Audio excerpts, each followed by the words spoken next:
So Helene is now a hurricane now, packing winds of 80 miles per hour and gaining momentum and intensity very quickly. You look at this impressive infrared, you can already see there's clearly an eye trying to form, and it will form in the middle of that system.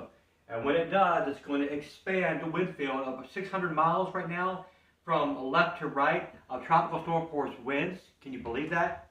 But this is not just going to have reaching effects in the Big Bend of Florida. For those of you north of Florida, you're going to have some major impacts from Atlanta to Valdosta to Gainesville, Flowery Branch, Oakwood, where about 17 of my relatives live. You need to be paying attention as well. You can have 2 days of tropical storm force winds and very, very heavy rainfall. So that's just one of the main problems we're going to have here. The storm surge is going to be a big problem for those of you in the Big Bend area. Yeah, you're seeing that right, 10 to 15 feet above normal. And that is going to cause a lot of problems for those in the rivers and tributaries. Like I said, if you get an evacuation order, please heed that order. They're there for a reason.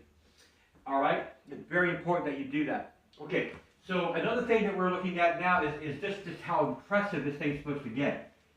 That's a scary looking thing. It hasn't gone that way yet, but the computer models are forecasting that's what it's going to look like by tomorrow afternoon, tomorrow evening, before it makes landfall sometime tomorrow night and moves north quickly. The problem with that is the storm, even though tropical systems will lose their strength over land, it won't have a lot of time to lose too much strength before it goes through my home state of Georgia.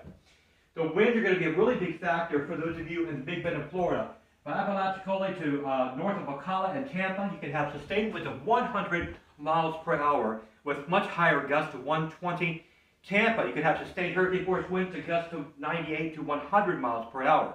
So this is really going to be a big problem. Watches and warnings, the entire state of Florida is going to be affected by this, but in different form. But the entire state of Florida is either going to have tropical storm conditions or hurricane conditions. But we're going to keep you posted with that. We're with you through all of this.